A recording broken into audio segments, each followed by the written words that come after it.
ಕ್ರಿಸ್ತನಲ್ಲಿ ಪ್ರೀತಿಯ ಸಹೋದರ ಸಹೋದರಿಯರೇ, ನಿಮ್ಮೆಲ್ಲರಿಗೂ ನೂತನ ವರ್ಷದ ಶುಭಾಶಯಗಳು. Wish you a very happy new year. My god bless you.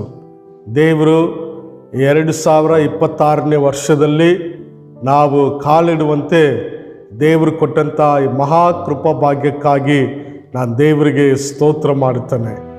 ಕಳೆದ ವರ್ಷ ದೇವರು ನಮ್ಮನ್ನು ತನ್ನ ಕಣ್ಣಿನ ಗುಡ್ಡೆಯಂತೆ ಕಾಯುತ್ತಾ ನಮ್ಮನ್ನು ಸುಕ್ಷೇಮವಾಗಿಟ್ಟು ಕಳೆದ 1 ವರ್ಷ ಕಾಲ ದೇವರು ತನ್ನ ಕೃಪೆ ದಯದಿಂದ ನಮ್ಮನ್ನು ನಡೆಸಿದ್ದಾರೆ. ಈ ಒಂದು ಹೊಸ ವರ್ಷಕ್ಕೆ ನಾವು ಕಾಲಿಟ್ಟಿದ್ದೀವಿ.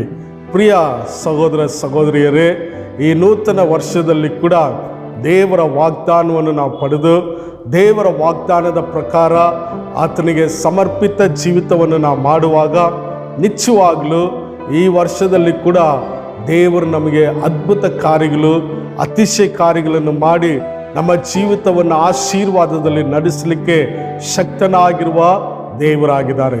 ಈ ವರ್ಷದ ಒಂದು ವಾಗ್ದಾನದ ವಚನವನ್ನು ನಾವು ಧ್ಯಾನ ಮಾಡಲಿಕ್ಕೆ ಮೊದಲನೇ ಪೇತ್ರನ ಬರೆದ ಮೊದಲನೇ ಪತ್ರಿಕೆ ಅದರ 5ನೇ ಅಧ್ಯಾಯ 10ನೇ ವಚನ.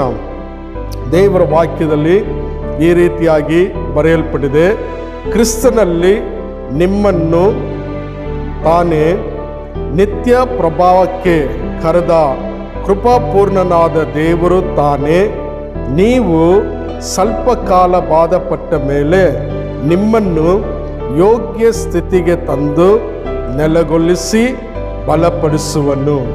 ದೇವರ ವಾಕ್ಯದಲ್ಲಿ ಬರೆಯಲ್ಪಟ್ಟಿದೆ, ಆತನು ನಮ್ಮನ್ನು ಯೋಗ್ಯ ಸ್ಥಿತಿಗೆ ತಂದು ನಮ್ಮನ್ನು ನೆಲೆಗೊಳಿಸಿ ಬಲಪಡಿಸುವನಾಗಿದ್ದಾನೆ.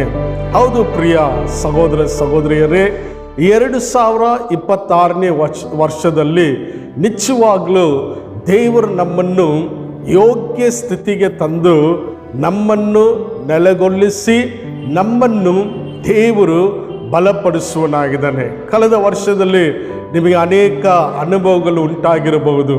ಆ ಎಲ್ಲ ಅನುಭವಗಳು ದುಃಖವಾಗಿ ವೇದನೆಯಾಗಿ, ಹೇಗಪ್ಪ ಈ ಮುಂದಿನ ವರ್ಷ ನನಗೆ ಇರುತ್ತದೆ ಎಂದು ಒಂದು ವೇಳೆ ನಿಮ್ಮ ಜೀವಿತದಲ್ಲಿ ಆ ಒಂದು ಬಾಧೆ, ಒಂದು ಆಲೋಚನೆಗಳಿದ್ದರೆ ಕರ್ತನ ವಾಕ್ಯ ನಮಗೆ ಸ್ಪಷ್ಟವಾಗಿ ಹೇಳುತ್ತದೆ, ನಿಮ್ಮನ್ನು ದೇವರು, ಕೃಪಾಪೂರ್ಣನಾದ ದೇವರು ಕ್ರಿಸ್ತ ಯೇಸುವಿನ ಮುಖಾಂತರ ಆತನು ಯೋಗ್ಯ ಸ್ಥಿತಿಗೆ ನಿಮ್ಮನ್ನು ತಂದು ನಿಮ್ಮನ್ನು ನೆಲೆಗೊಳಿಸಿ ನಿಮ್ಮನ್ನು ಬಲಪಡಿಸುವನಾಗಿದ್ದಾನೆ.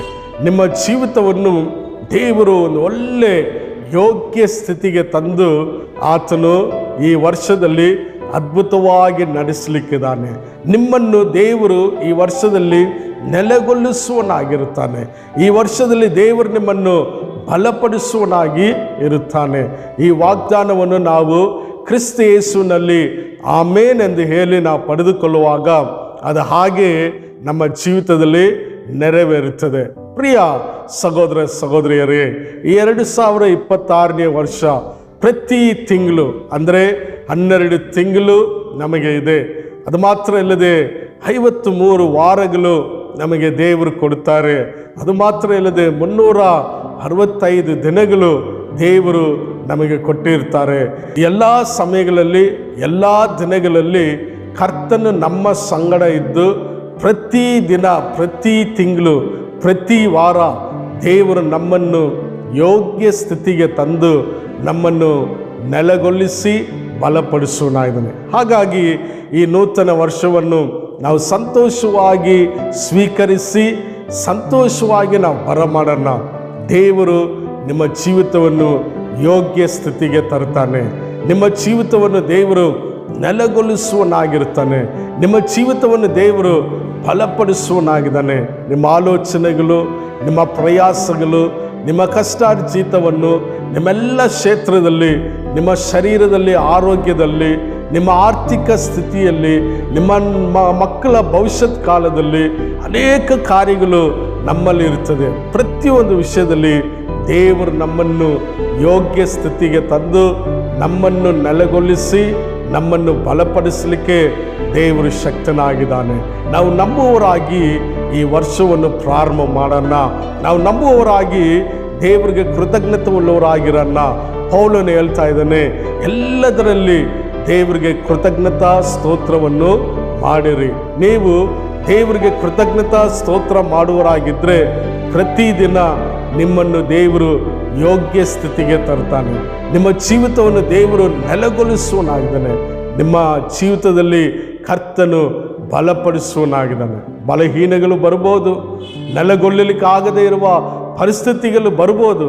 ನಮ್ಮ ಸ್ಥಿತಿ ಯೋಗ್ಯವಾಗಿಲ್ಲದೆ ಕೆಲವೊಮ್ಮೆ ಅನೇಕ ಸಲ ಆ ಕಷ್ಟದಲ್ಲಿ ದುಃಖದಲ್ಲಿ ನಾವು ಬಿದ್ದು ನಾವು ನರಳಾಡ್ಬೋದು. ಆದರೆ ದೇವರಲ್ಲಿ ನಾವು ನಂಬಿಕೆ ಇಟ್ಟು ನಾವು ಪ್ರಾರ್ಥನಾ ಪೂರ್ವಕವಾಗಿ 2026ನೇ ವರ್ಷವನ್ನು ಪ್ರಾರಂಭ ಮಾಡೋಣ. ದೇವರು ನಿಶ್ಚಯವಾಗಲೂ ಪ್ರತಿದಿನ ಪ್ರತಿ ಗಳಿಗೆಯಲ್ಲಿ ನಮ್ಮನ್ನು ಯೋಗ್ಯ ಸ್ಥಿತಿಗೆ ನಮ್ಮನ್ನು ನೆಲೆಗೊಳಿಸಿ ನಮ್ಮನ್ನು ಬಲಪಡಿಸಿ ನಡೆಸಲಿ. ಮತ್ತೊಮ್ಮೆ ನಿಮ್ಮೆಲ್ಲರಿಗೂ ಕ್ರಿಸ್ತೇಸುವಿನ ನಾಮದಲ್ಲಿ ನನ್ನ ಪ್ರೀತಿಯ ಹೊಸ ವರ್ಷದ ಶುಭಾಶಯಗಳು. ದೇವರು ನಿಮ್ಮನ್ನು ಆಶೀರ್ವಾದ ಮಾಡಲಿ, ನಿಮ್ಮ ಕುಟುಂಬವನ್ನು ಆಶೀರ್ವಾದ ಮಾಡಲಿ. ಒಂದು ಸಣ್ಣ ಪ್ರಾರ್ಥನೆಯನ್ನು ನಾವು ಮಾಡಿಕೊಳ್ಳೋಣ. ಪ್ರೀತಿಯುಳ್ಳ ನಮ್ಮ ತಂದೆಯಾದ ದೇವರೇ, ಈ ದಿನಕ್ಕಾಗಿ ನಿನಗೆ ಸ್ತೋತ್ರಪ್ಪ. ಕರ್ತನೇ, ನಮಗೆ ಕೊಟ್ಟಂಥ ಈ ನೂತನ ವರ್ಷಕ್ಕಾಗಿ ನಿನಗೆ ಕೋಟಿ ಕೋಟಿ ಸ್ತೋತ್ರ ಮಾಡುತ್ತೇವೆ ದೇವರೇ. ಈ ವರ್ಷವನ್ನು ನಿನ್ನ ಹೆಸರಿನಲ್ಲಿ ನಾವು ಪ್ರಾರಂಭ ಮಾಡುತ್ತೇವೆ. ನಿನ್ನ ನಾಮದಲ್ಲಿ ಪ್ರಾರಂಭ ಮಾಡಿರುವ ಈ ವರ್ಷವನ್ನು ನಮಗೆ ಯೋಗ್ಯ ಸ್ಥಿತಿಯಲ್ಲಿ ನಮ್ಮನ್ನು ನೆಲೆಗೊಳಿಸಿ ನಮ್ಮನ್ನು ಬಲಪಡಿಸಿ ನಡೆಸಲಿಕ್ಕೆ ನಿನ್ನ ಪ್ರೀತಿ, ನಿನ್ನ ದಯ, ನಿನ್ನ ಕನಿಕರ ದೇವರೇ ನಾವು ಬೇಡುತ್ತಾ ಇದ್ವಿ ಸ್ವಾಮಿ. ನಮ್ಮನ್ನು ಆಶೀರ್ವಾದ ಮಾಡು. ಈ ವರ್ಷದಲ್ಲಿ ನಿನ್ನ ಜನರಿಗೆ ಶುಭವೂ ಕೃಪೆಯೂ ಉಂಟಾಗಲಿ. ಎಲ್ಲ ಆಶೀರ್ವಾದಗಳು ಶಾರೀರಿಕವಾಗಿರಲಿ, ಮಾನಸಿಕವಾಗಿರಲಿ, ಆರ್ಥಿಕವಾಗಿರಲಿ ನೀನು ದಯಪಾಲಿಸಿಕೊಡುವಂತೆ ಪ್ರೀತಿಯುಳ್ಳ ನಮ್ಮ ಕರ್ತನಾದ ಯೇಸುವಿನ ಪರಿಶುದ್ಧ ನಾಮದಲ್ಲಿ ಬೇಡುವಂದುತ್ತೇನೆ ತಂದೆ. ಆಮೇಲೆ. Wish you a very happy and prosperous new year. God bless you.